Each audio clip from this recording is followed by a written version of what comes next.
Press बंधुओं का बहुत बहुत स्वागत, आभार। मेरे साथ है हिमाचल राज्य अध्यक्ष संघ के प्रदेश महासचिव तिलक नायक जी, मीडिया प्रभारी सूरज जी।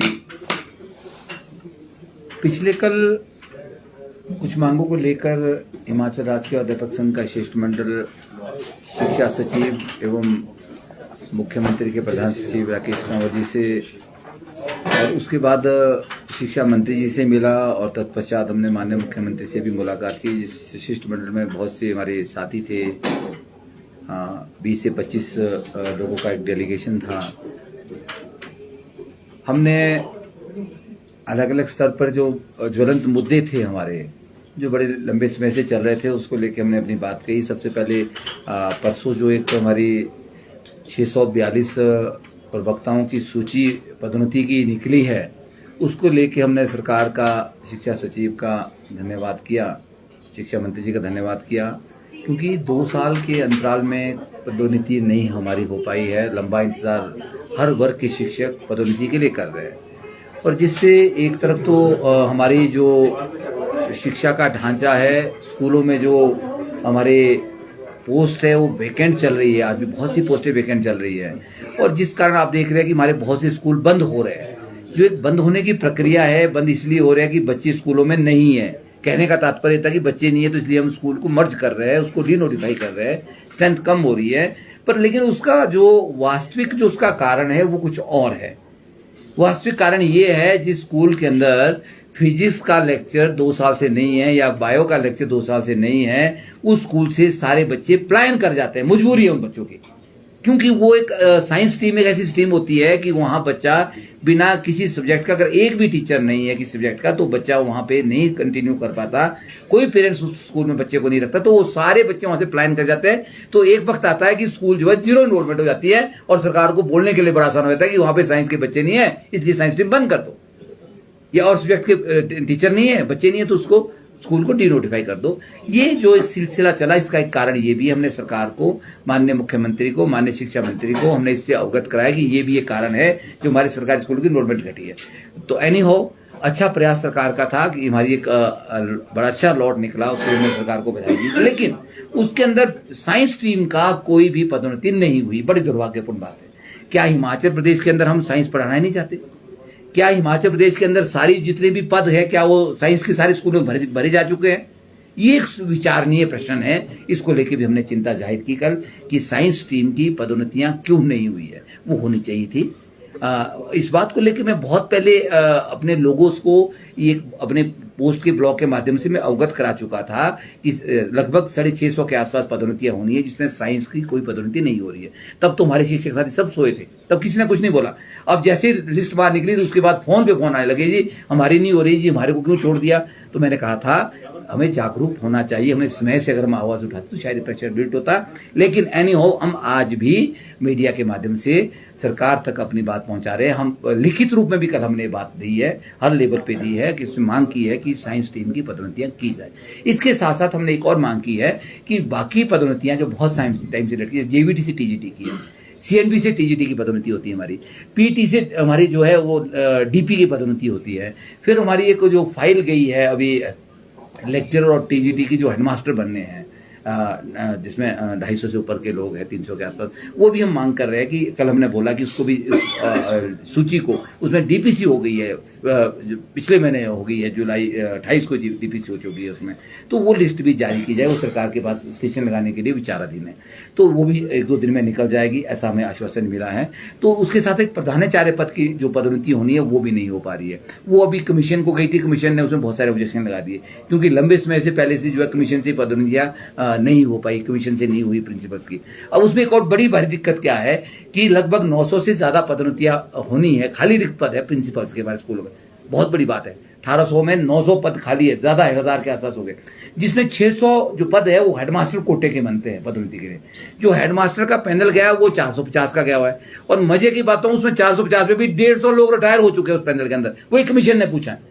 तो इस बात को लेकर भी हमने कल माननीय शिक्षा मंत्री, शिक्षा सचिव और मुख्यमंत्री को अवगत कराया कि जो पैनल हमने भेजा है वही फॉल्टी है। उसके बाद 2023 के जो मुख्याध्यापक है वो एलिजिबल हो चुके हैं, लगभग 250 के आसपास लोग हैं, उसमें भी 250 में से बहुत से हेडमास्टर रिटायर हो चुके हैं। तो उसको जो लोग डिलीट किए जाए, जो रिटायर हो चुके हैं, जो लोग अभी सर्विस में है, इन सर्विस है, उनका फ्रेश पैनल जो है बनाया जाए। तो मैंने कल भी डायरेक्टर साहब से वो जो सेक्रेटरी साहब ने रिप्रेजेंटेशन में बाई हैंड दिया था उसमें लिख के, और वो मैंने आज सुबह भी डिस्कस किया, कल भी किया है कि एक फ्रेश पैनल तुरंत जाए, ताकि जो है हमारी जो है प्रधानाचार्य पद की जो पदोन्नतियां होनी है, 900 से ऊपर जो हमारे प्रिंसिपल बनने हैं, वो अविलंब जो है उसको भरा जाए, उसको बनाया जाए, कमीशन को उसकी जो आपत्तियां कमीशन ने लगाई उसको दूर किया जाए। ये बात कल हुई है। उसके साथ साथ हमने और कुछ जो चिंताएं थी वो भी हमने कल कही है। माननीय मुख्यमंत्री ने 15 अगस्त को घोषणा की है कि क्योंकि वैकेंसी है बहुत सारी पड़ी, हम सब जानते हैं कि स्कूलों में पद खाली चल रहे हैं, और हर महीने जो है कम से कम 500 जो पद 500 से 1000 के बीच जो है शिक्षक हमारे रिटायर हो रहे हैं हर महीने, इससे भी ज्यादा हो रहे हैं। तो इसको लेके सरकार भी चिंतित है। तो सरकार ने एक निर्णय लिया कि हम सारे टीचर्स को 31 मार्च को रिटायर करेंगे। इसलिए करेंगे कि नए पद भरे नहीं जा रहे, तो बच्चों को लॉस ना हो, उसको कंपनसेट करने के लिए 31 मार्च की एक डेडलाइन मुख्यमंत्री ने दी, वो स्वागत हो गया। हम तो बात कर रहे थे कि टीचरों की जो रिटायरमेंट है वो प्रोफेशनल है, जैसे हमारे यूनिवर्सिटीज के अंदर है या डॉक्टर्स की है, वो 62 साल और 60 साल है, तो टीचर की भी 60 साल की जाए। एनी हो, 31 मार्च की जो बात कही थी, तो क्या वो हम मांग कर रहे थे, कल जानना चाह रहे थे, क्या जो भी अगस्त में रिटायर होने हैं टीचर्स, क्या उनको भी जो है अगस्त के बजाय मार्च में रिटायर किया जाएगा, या इनको अगस्त में रिटायर होना है क्योंकि समय अब कम रह गया है। तो इसको लेके शिक्षा सचिव ने भी कहा, मंत्री जी ने भी कहा कि हम जल्दी इस सिलसिले में 1-2 दिन में अधिसूचना जारी हो जाएगी, क्लियर हो जाएगी सारी स्थिति। तो हम उम्मीद करते हैं कि जो ये 31 मार्च की जो बात हुई है, तो इसके ऊपर स्थिति सरकार क्लियर करेगी, अधिसूचना जारी हो जाएगी 1-2 दिन में। ये मैं कहना चाहता हूँ अपने शिक्षक साथियों को। और उसके साथ साथ हमने एक बात और कही कि जो ट्रांसफर की बात चल रही है, ट्रांसफर बंद हो गई है पूरी तरह से, ऐसा हुआ नहीं, पर अच्छी बात भी है। पर लेकिन इसके साथ साथ एक दूसरा मानवीय पहलू भी आ जाता है। कुछ विशेष परिस्थितियां हैं, कोई हैंडीकैप्ड है, किसी के बच्चे की प्रॉब्लम है, किसी के पेरेंट जो है उस स्थिति में है कि उसको नहीं छोड़ सकते आप, तो कुछ मानवीय पहलू को देखते हुए, क्योंकि मुख्यमंत्री तो अभी भी बीच में नोट दे रहे हैं कुछ विशेष परिस्थितियों पर, वो इम्प्लीमेंट 0% हो रहे हैं, तो उस नोट देने और ना देने का कोई औचित्य नहीं। तो हम ये मांग कर रहे हैं कि विशेष परिस्थितियों में जो तबादले, हर आदमी को कोर्ट क्यों जाना पड़े, कोर्ट से तो अभी भी हो रहे हैं, कोर्ट से रिप्रेजेंटेशन आता तो हो रहा है, सरकार से आ रहा है तो नहीं हो रहा है। तो हम ये भी मांग कर रहे हैं कि विशेष परिस्थितियों में सरकार के जो रिप्रेजेंटेशन है, अप्रूव ड्यू है, उसको लागू किया जाए, उसमें भी स्थानांतरण होना चाहिए। और उस स्थानांतरण की जो सीमा है 30 किलोमीटर की, उसको हम बार बार कह रहे हैं कि बहुत ज्यादा है, उसको या तो पहले वाली 15 और 25 रखा जाए, या 20 किलोमीटर फ्लैट कर दिया जाए। दोनों ऑप्शन उसमें सरकार को हमने बहुत बार लिखित में भी दिए, ये बात हमने कल भी कही है। मेरे जनरल सेक्रेटरी ने बड़ा स्ट्रेस करके मंत्री जी को कहा कि सर इसको कम करने की आवश्यकता है, हम बहुत बार इस बात को कह चुके हैं, तो इस पे भी उन्होंने कहा सरकार विचार कर रही है। ये बात कल हुई है। और सबसे ही बड़ा जो ज्वलंत मुद्दा है वो है कर्मचारियों के से जुड़ा, नॉट ओनली टीचर्स, वो सभी हमारे जो समस्त कर्मचारी है, वो डीए का मुद्दा है। उस बात को लेके भी हमने लिखित में भी दिया है, सब स्तर पे हमने कल बात भी की है, माननीय मुख्यमंत्री से बात हुई है। तो उसमें हम ये कहना चाह रहे हैं सरकार को, माननीय मुख्यमंत्री को कल मैंने इस बात को कहने का प्रयास किया कि आपने कोई कमिटमेंट अपने बजट भाषण में विधानसभा के अंदर कही है, जो विपक्ष भी कह रहा है। उसमें ये कहा गया है कि आप जो है 15 मई को जो है पहली जो हमारी जुलाई 2023 की, देखिए एक तो पहली बात मैं करेक्ट कर दूं कि बार बार मीडिया के माध्यम से, प्रिंट मीडिया में, विधानसभा में भी बात आई कि 11% डीए कर्मचारियों का ड्यू है, 11 नहीं है, कर्मचारियों का 13% डीए ड्यू है। जनवरी 2025 का भी भारत सरकार ने 2% डीए जारी कर दिया है, और भारत सरकार जो है जुलाई 25 का भी जारी करने वाली है। तो वो डीए की जो हमारी बकाया राशि है वो 13% से बढ़ के भी 17% पे जाने वाली है कुछ दिनों के अंदर। तो हम ये मांग कर रहे हैं, हम समझते हैं कि सरकार की वित्तीय स्थिति बेहतर नहीं है। माननीय मुख्यमंत्री इस बात को बार बार कह रहे हैं, स्थिति ठीक हो जाएगी तो हम क्या करेंगे, कर्मचारियों को डीए दे देंगे। निश्चित स्थिति नहीं है, निश्चित समय उन्होंने एक दिया था विधानसभा के अंदर, और मैंने जुलाई माह में माननीय मुख्यमंत्री को एक शिष्टमंडल के साथ सचिवालय के अंदर हमने इस बात को कहा था कि माननीय मुख्यमंत्री जी, कर्मचारियों में बहुत रोष है, क्योंकि आपकी जो एक कमिटमेंट होती है मुख्यमंत्री की, वो भी विधानसभा के अंदर बजट भाषण के अंदर आपकी कमिटमेंट थी। आपने कहा था कि मैं 3% जो डीए जो है वो मई में दूंगा, और उसी वक्त हमने आपको करेक्ट कराया था कि जो 2023 जुलाई का डीए है वो 3 नहीं 4% बनता है, तो आप 3 की जगह उसको 4% करें। वो करेक्शन तो हुई नहीं, पर लेकिन आपने उसको 3% भी नहीं दिया। तो ये बड़ा ही मुझे लगता है बहुत ज़्यादा एक ऐसी स्थिति कर्मचारियों के अंदर है, कर्मचारी बड़ा निराश है आज की डेट में। तो मैं ये कहना चाहता हूँ कि स्थितियाँ तो हिमाचल प्रदेश की कभी ठीक होने वाली नहीं है। अगर हम स्थितियों की बात करेंगे वो मुझे नहीं लगेगा कि सुधरेगी। स्थितियां ऐसी आज थी, पर लेकिन हम इतना मान रहे हैं कि हम डीए के जो हमारा पे कमीशन का एरियर है, डीए के 2 एरियर है, वो भी हम उसके लिए भी हम आपको बाध्य नहीं कर रहे, उसके लिए भी हम आपको स्ट्रेस नहीं कर रहे। पर जो रूटीन मैटर डीए है कर्मचारियों का, उसको अगर आप पेंशन से जोड़ रहे हैं कि हमने कर्मचारियों को पेंशन दे दी और उसके बाद कुछ नहीं देंगे, तो उस पेंशन का भी मुझे नहीं लगता कि वो पेंशन कब तक चलने वाली है। जब कोई सरकार डीए कर्मचारियों को नहीं दे पा रही है, एक रूटीन मैटर जो है, महंगाई नहीं दे पा रही, महंगाई भत्ता जो उससे क्या उम्मीद हो आगे जाके हम लेके चले कि कर्मचारियों को जो है पेंशन मिलेगी, वो जो नए एक्ट के हिसाब से लाई गई है। पर आपने अगर पेंशन दी भी है तो 40% 50% कर्मचारियों को पेंशन मिली है। जो 50% ऑलरेडी पेंशन के दायरे में थे उनको तो कुछ मिला ही नहीं है। वो भी तो हिमाचल प्रदेश के कर्मचारी है, वो वरिष्ठ कर्मचारी है, सीनियर एम्प्लॉइज है, तो उनको भी सरकार से बड़ी आस है। तो मुझे लगता है कि ये वर्ग सरकार से बहुत निराशा है। मुख्यमंत्री जी इस बात को समझते हैं, पूरी सरकार के ध्यान में बात है, पर मुझे नहीं समझ आता कि क्यों इस पे डिले हो रहा है। जब हम जुलाई में मिले थे तो मुख्यमंत्री ने मुझसे खुद कहा था कि वीरेंद्र जी आप 1 महीने रुक जाओ, मैं अगस्त में खुद इसकी घोषणा करूंगा, 1 महीने का टाइम मुझे दे दो। तो हमने बड़ा आपके माध्यम से इसी जगह हमने प्रेस कॉन्फ्रेंस की थी, हमने कर्मचारी को ये भी कहा था कि 1 महीने की बात है, कोई बात नहीं, हम सरकार की बात को भी मानना पड़ता है, सरकार की अपनी व्यवस्था होती है कि अप्रैल में नहीं मिला, जहां मई में नहीं मिला वहां जून में भी नहीं मिला, फिर जून की जगह जुलाई में भी नहीं मिलेगा तो अगस्त में मिल जाएगा। अगर अगस्त में भी ये घोषणा 15 अगस्त के दिन भी मुख्यमंत्री ने नहीं की तो बड़ा ही चिंतनीय विषय है। इसमें मुझे लगता है कि कर्मचारी आने वाले समय में सरकार के खिलाफ लामबंद होने वाले, मैं ये बात सरकार के ध्यान लाना चाहता हूं। इसमें कोई दो राय नहीं है। कर्मचारियों का गुस्सा जिस दिन सड़कों पर उतरेगा उस दिन बात और तरह से बढ़ जाएगी। अब जब गुस्सा होगा तो उसमें एक विभाग नहीं होगा, उसमें सारे विभाग, कर्मचारी, पेंशनर सब मिलके जो है इस लड़ाई को लड़ेंगे। इससे पहले भी हिमाचल प्रदेश के अंदर बड़ी लड़ाइयां लड़ी गई, आपको पता है। जब डीए मिला था, डीए की लड़ाई हिमाचल में लड़ी गई, एचआरए की लड़ाई हिमाचल प्रदेश के अंदर 105 दिन का हंगर स्ट्राइक हुआ, उसमें सारे कर्मचारी, पेंशनर, सारे डिपार्टमेंट्स के लोग थे, सारे उसके क्या कहते हैं बोर्ड निगम के एम्प्लॉयज थे, सब इकट्ठे होकर लड़ाइयां पहले भी लड़ी गई है, वीरभद्र के टाइम में, उनको पता है। तो कर्मचारियों का मुझे तो लगता है कि हिमाचल की राजनीति के अंदर, हिमाचल के परिवेश में बहुत बड़ा एक रोल है, सब इसको जानते हैं। जिस तरह से कल जयराम जी ने भी बोला कि भी सरकार ही जो है कर्मचारियों की नाराजगी की वजह से आई थी, पर लेकिन आज कर्मचारियों को नहीं सुना जा रहा है।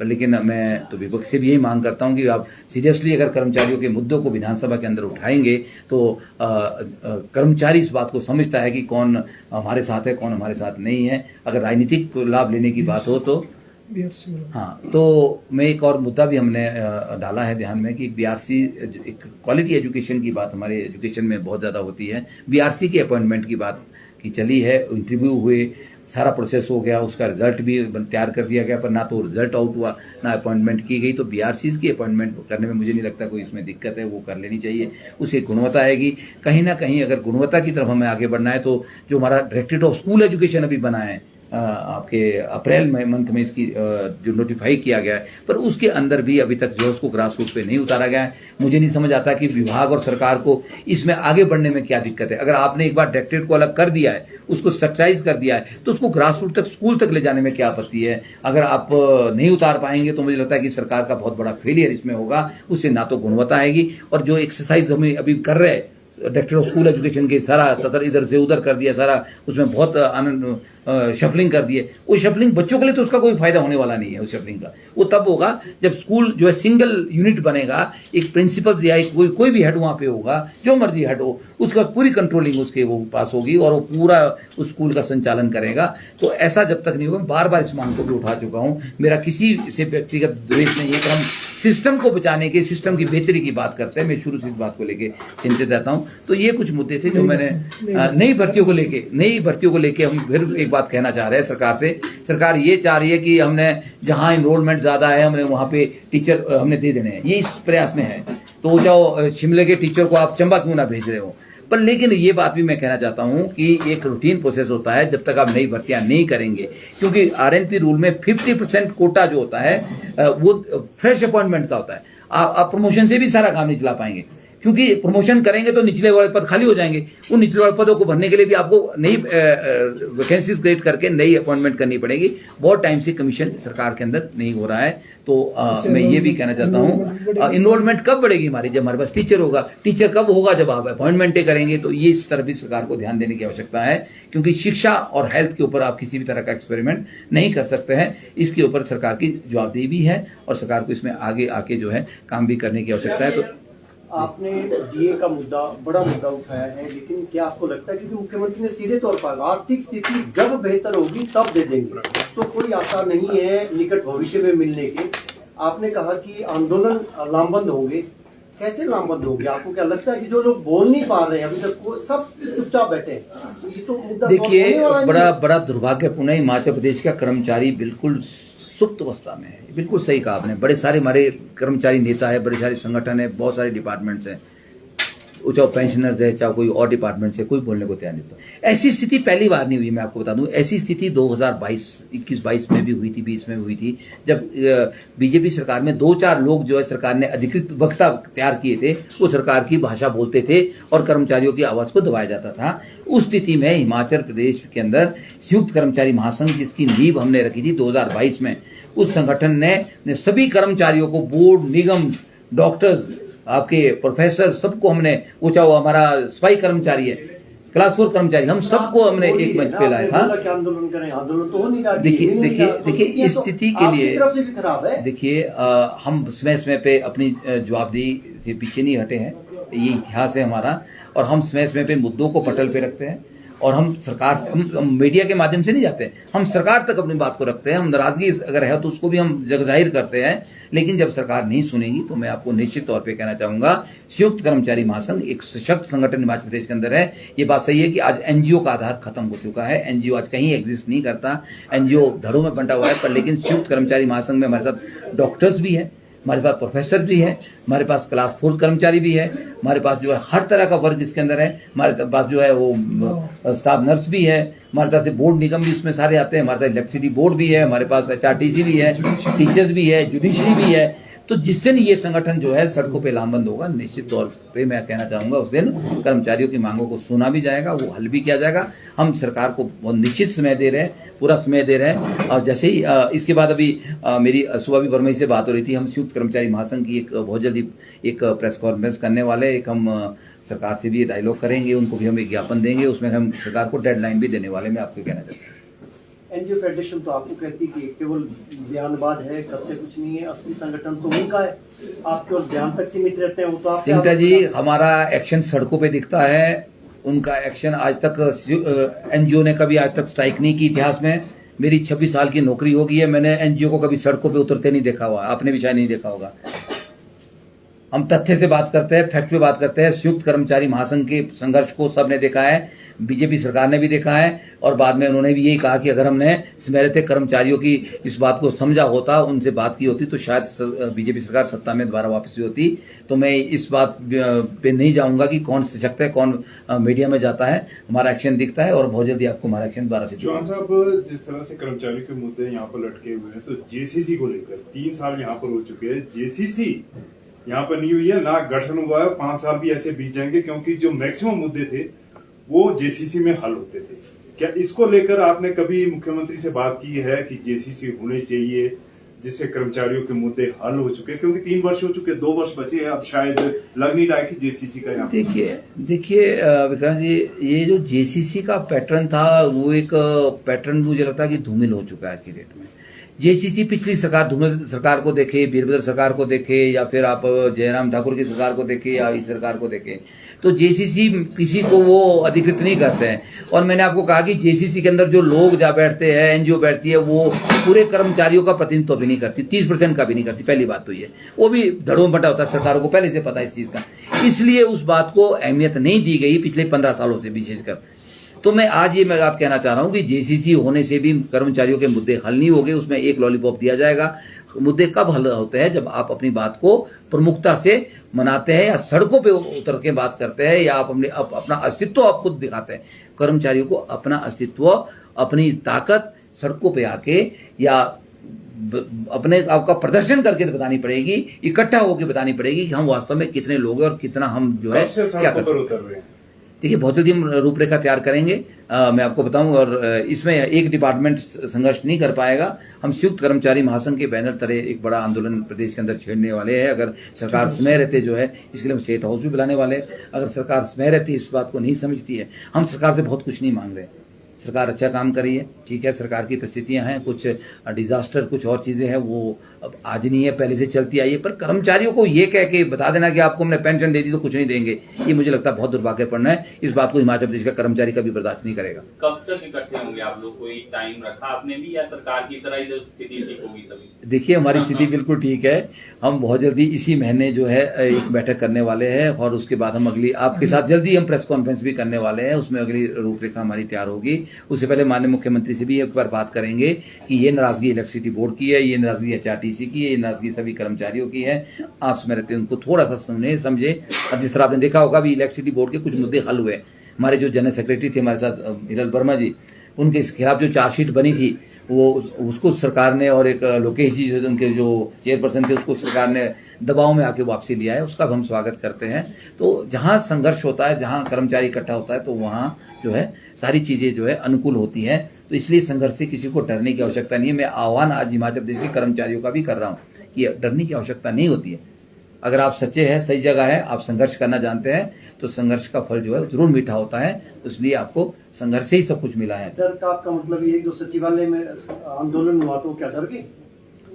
देखिए वो मैं व्यक्तिगत टिप्पणी नहीं करना चाहूंगा। उनका आंदोलन थोड़ा सा वो जो है वो ट्रैक से बाहर हो गया था, शायद इसीलिए वो आंदोलन ठंडा हो गया और हमने उसको सुलझाने का प्रयास भी किया। आपको बताऊं मैं, हमने बार बार मुख्यमंत्री से मिलकर जो है इस बात को कहा कि कर्मचारी है, आपका परिवार है, सचिवालय आपका घर है, आपको उनसे बात करें। और मुख्यमंत्री जी उनको सुनने को तैयार नहीं थे उस बात को। पर हमने बहुत बार उस बात को, मैंने वर्मा जी ने इस बात को एड्रेस किया है। कोई इस बात को माने ना माने, मैं ऑन रिकॉर्ड कह रहा हूं मैं, पर हमने बहुत मध्यस्थता करने का प्रयास किया। किसी और संगठन ने मध्यस्थता ना तो की और ना ही वो संघर्ष के लिए उनके साथ खड़े हुए।